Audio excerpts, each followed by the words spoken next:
Que el Señor les bendiga, mis amados hermanos, hermanas, jóvenes, señoritas, niños, niñas. Comenzamos una nueva escuela dominical en el Día del Señor y aquí estamos, consagrando nuestro tiempo y nuestro deseo, nuestro corazón para servirle al Señor.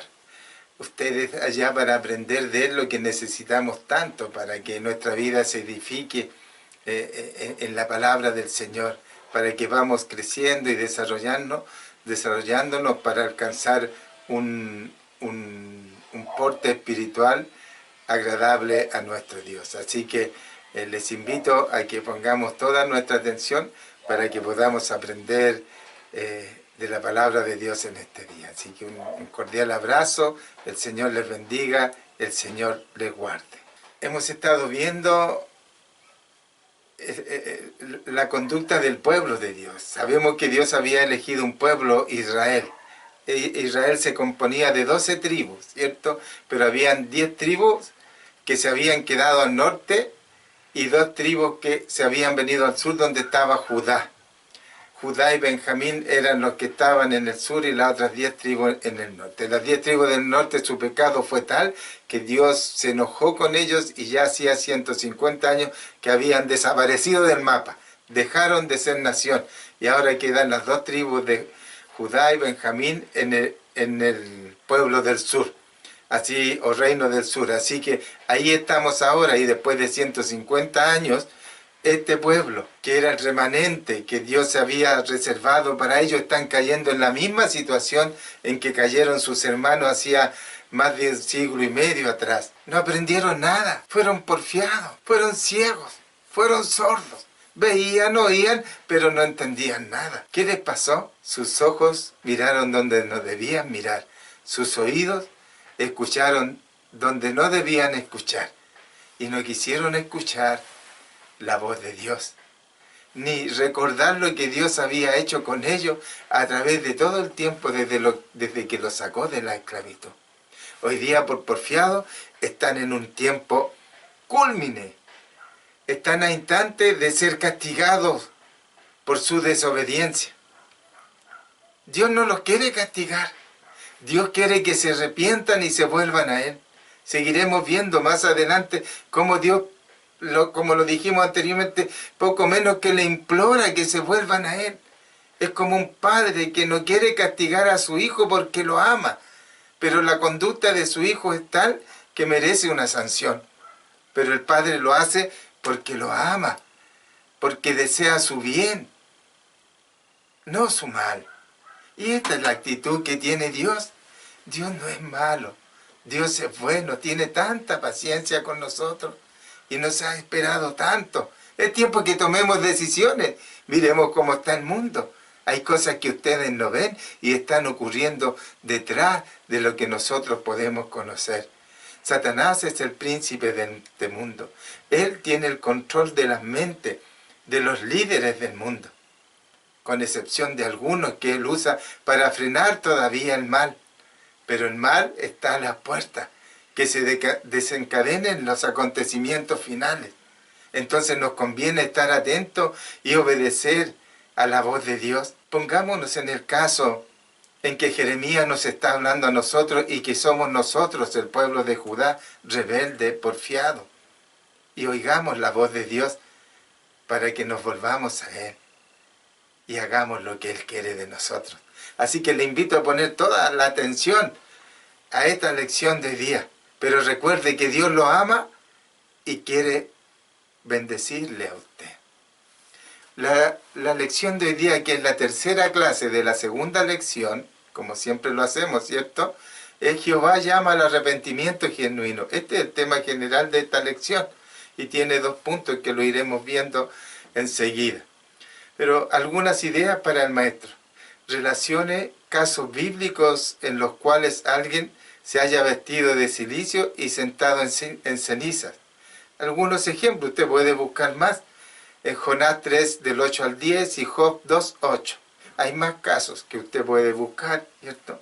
También haga énfasis en la importancia del arrepentimiento para evitar grandes calamidades. Por ejemplo, el caso de Nínive con Jonás, la condenación eterna que de la que nos habla Lucas, y también Hechos en el capítulo 17. Ahí están las referencias para que usted busque y vaya haciéndose una idea general de esta enseñanza. Dios es el mismo siempre y no cambia. Y Él quiere tener una relación correcta, sincera, honesta, verdadera con usted, conmigo. Y eso es lo que busca, un corazón contrito y humillado delante de Él. ¿Lo tendremos? También hay algunas referencias ahí para que usted las lea y que le van a ayudar a entender mejor el contexto de esta lección. Y también las definiciones etimológicas, o sea, el significado original de las palabras, desde su origen, de dónde nace.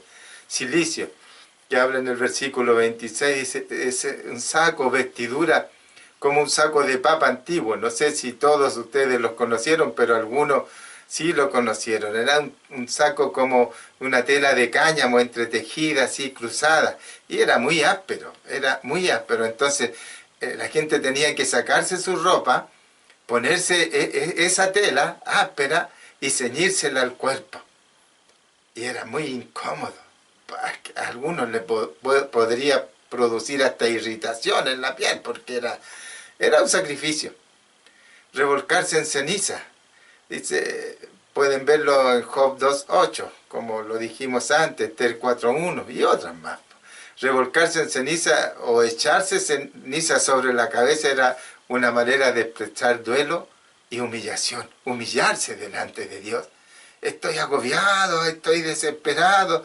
Señor, ayúdame. El significado de eso. El texto áureo para hoy día que concluimos en esta tercera lección, el mismo de las lecciones pasadas, espero que se lo hayan aprendido de memoria, en Proverbios capítulo 10, verso 29, el camino de Jehová es fortaleza al perfecto, pero es destrucción a los que hacen maldad.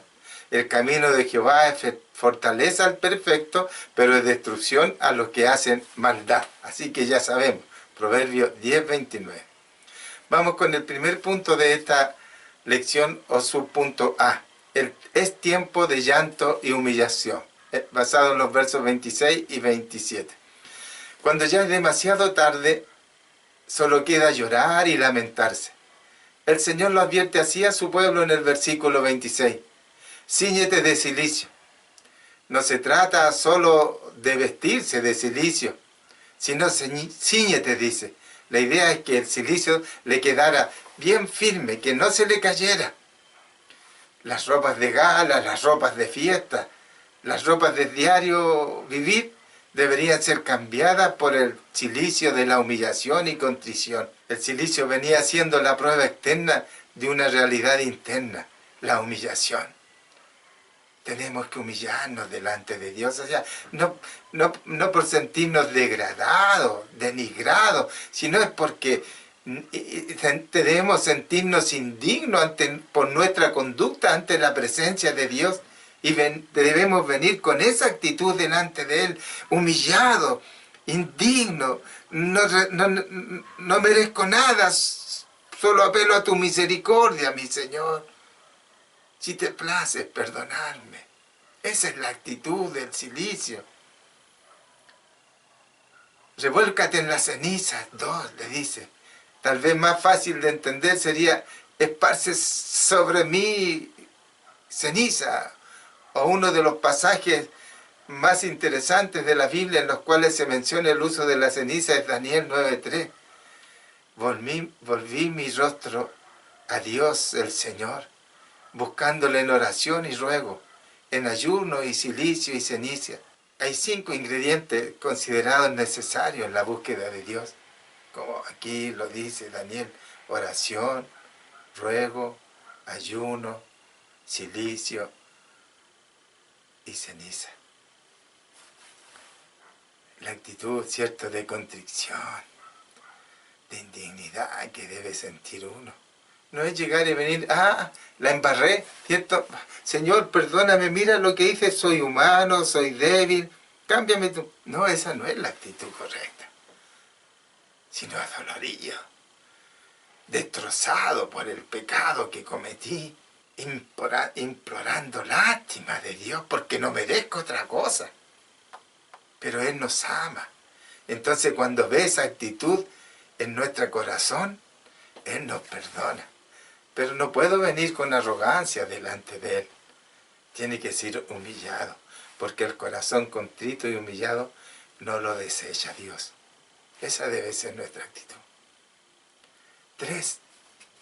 Ponte luto como por hijo único, le dice. En el capítulo 22, verso 2 de Génesis, aún podemos ver más ampliado este lazo generacional, lo genealógico, por el hijo por el que debía llorar.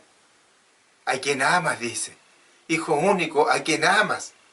Y ya entendemos el concepto de amor al que se refiere en este caso, ¿cierto? Es un amor que traspasa todo y que todo lo resiste, que todo lo puede. Y que ama tanto que no quiere perder lo más preciado. Si bien es cierto, lo más preciado que tenemos es al Señor y el Espíritu Santo en nuestro corazón, pero un hijo y un hijo único es prácticamente la vida de uno. Y perder un hijo es terrible. Y a eso se refiere aquí, que llore como por hijo unigénito. Traspasaría el alma, partiría el corazón de una madre, de un padre. La idea que transmite es de un dolor intenso, profundo, por alguien especial. En Amós 8:10 y Zacarías 12:10 se habla de lamentarse como por hijo unigénito también, dando a entender que no hay un dolor más grande que el que puede sentir un padre por la pérdida de su hijo único. Debe ser terrible. Si lo natural es que parte el padre primero y no el hijo, más si es un hijo único. Qué terrible debe ser. El Señor nos libre. Entonces, pero lo que quiere el escritor bíblico, o Dios a través del escritor bíblico, que nosotros comprendamos lo que significa el juicio, el castigo. No porque Dios lo quiera, sino porque es el fin que nosotros buscamos por nuestra propia voluntad y decisión. No porque Dios nos llevó para allá, nosotros decidimos llegar a esas circunstancias. Dios lo que quiere es que nos volvamos a Él y dejemos el pecado y tendremos bendición. Por ahora, por siempre. Aunque el versículo 27 se ha traducido de diferentes maneras, pero la idea es la misma, es que el Señor haría de su siervo Jeremías un bastión contra la maldad de la nación. Se mantendría como una torre, alta, como un baluarte, que vigila y que observa, que alcanza. También como un crisol, que es donde se derrite el metal, el oro, la plata, que examinaría y probaría el camino de la nación. Las palabras y examinarás el camino de ellos contiene lo que es parte de la conducta del cristiano en medio de la sociedad inconversa. Hoy día no está Jeremías con nosotros, pero está a quien Dios mandó cuando Jesús volvió a su lugar de origen, donde está ahora a la diestra del Padre, pero hay alguien que fue enviado, ¿cierto? Y es el que nos vigila, el que nos examina. Si está en su corazón, gloria a Dios, porque Él le guiará a toda verdad y a toda justicia, y podrá vivir en integridad cristiana. Y si se equivoca, involuntariamente tendrá sus rodillas para pedir perdón y cubrirse de cilicio por la fe y sentarse en ceniza y venir a la presencia del Señor humillado y clamar, gemir por su perdón. Y cuando usted lo hace de corazón, Dios lo perdona, porque eso es lo que Él está esperando. Vuélvanse a mí, les dice a los de Judá, y para que yo los perdone. Si no, viene todo esto que estamos describiendo aquí. La conducta del cristiano, aunque sea sin palabra, es una exhortación elocuente en contra del pecado de la sociedad. Su testimonio es un medio de evangelización para el mundo pecaminoso. Un gesto, una imagen, vale más que 1000 palabras. Así que no nos preocupemos de cómo hablar, qué decir, que no sé. Vivamos, seamos prácticos y con nuestra manera de vivir en el barrio, en el hogar, con mi cónyuge, con mis hijos, voy a estar exteriorizando lo que hay dentro de mí, a Cristo en mi corazón, y podremos predicar haciendo bien. El Señor nos ayude, ¿cierto? Si no es fácil, yo sé que no es fácil, pero a medida que vamos perseverando y perseverando, vamos siendo fortalecidos y tomando fuerza y cada día siendo conformados más y más a la imagen de Cristo, que es nuestra aspiración, ¿cierto? Ser como Él es nuestro modelo. Punto B, o subpunto B, Jehová los desechó por el rebelde. 6, 28 al 30. Fueron rebeldes, rechazaron la misericordia y el amor de Dios. No la rechace usted. Él quiere perdonar, Él quiere salvar, Él quiere redimir y por eso le costó la vida de Jesús, para que usted fuera salvo y librado de este juicio del que va a ser sometido Judá ahora, porque viene un juicio para este mundo. ¿Cuándo? Dios lo sabe, pero de que viene, viene. Jehová los desechó por rebeldes, verso 28 a 30. La sentencia de Dios era para todos, porque todos eran rebeldes. Nadie quedaría exento. No había en Jerusalén justos que merecieran la protección divina. El versículo 28 describe a los habitantes de Jerusalén con términos muy drásticos. 1, eran rebeldes. 2, porfiados. 3, chismosos. Les gustaba andar hablando chisme. 4, eran como metal barato. No tenían ningún valor.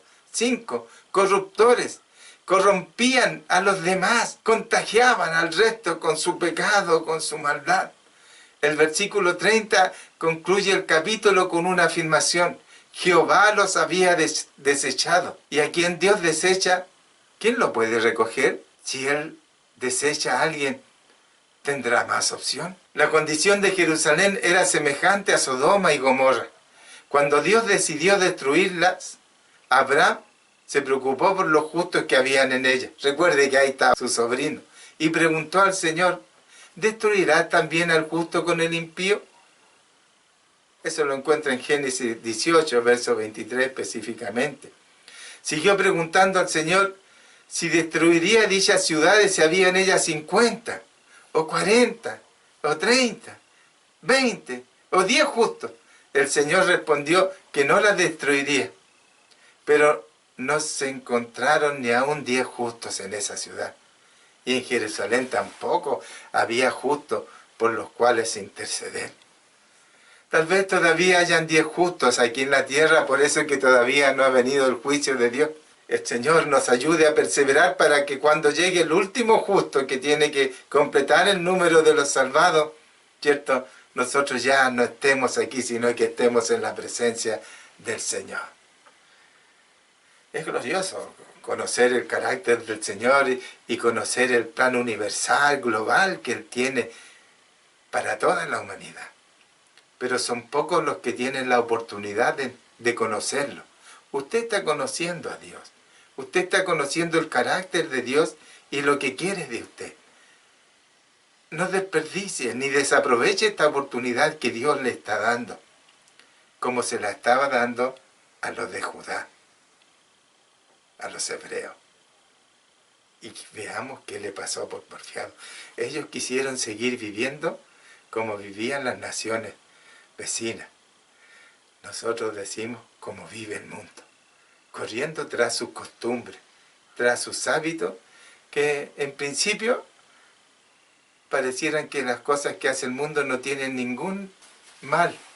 No hay nada malo en ellas. En muchas cosas, y que nosotros las hemos practicado, y que algunos las siguen practicando porque piensan que no perjudica su relación con Dios. Pero son costumbres de allá, del mundo. No, de acá, del reino de Dios, donde no las necesitamos para ser felices y para sentirnos plenos, porque hay alguien que nos da esa plenitud. Es el Espíritu de Dios que está en uno. Y cuando está el Espíritu de Dios en uno y gobierna nuestra vida, lo tenemos todo. No queremos nada. Estamos satisfechos, felices y contentos, porque Jesús vive y reina en mi vida. Gloria a Dios para siempre. Pensemos y apliquemos. Comenten entre ustedes sobre lo que dice el versículo 26. Ahí ya lo van a leer ustedes y van a comentar qué piensan ustedes al respecto. Pregúntense ustedes si pueden alterarse las circunstancias cuando el pueblo se arrepiente y busca a Dios. ¿Qué cree usted? Si el pueblo de Judá aquí se arrepiente y se vuelve a Dios, ¿lo perdonará Dios? Saquen ustedes su conclusión, yo la tengo. Reflexionen entre ustedes si habrá esperanza de ser recibido nuevamente por Dios después de haber sido desechado por Él. Si Él nos desecha, ¿tendremos esperanza? Saquen su conclusión, yo la tengo. Dejen que el Espíritu hable, el Espíritu con mayúscula, el Espíritu Santo, hable a su vida, hable a sus corazones. Para eso ustedes tienen que orar permanentemente, tienen que reflexionar permanentemente. El mundo a usted le tiene muchas distracciones, entretenciones, en las cuales usted se distrae todos los días. Pero le ha dado una conciencia a usted para que usted pueda discernir y darse cuenta de las cosas que usted hace y que agradan a Dios o las que le desagradan a Él. Que oremos, que leamos su palabra, que reflexionemos en lo que sabemos de Él, en lo que el Espíritu Santo habla a nuestro corazón constantemente cuando estamos en comunión con Él, o las cosas que nos apartan. Aplique usted todos los días esto.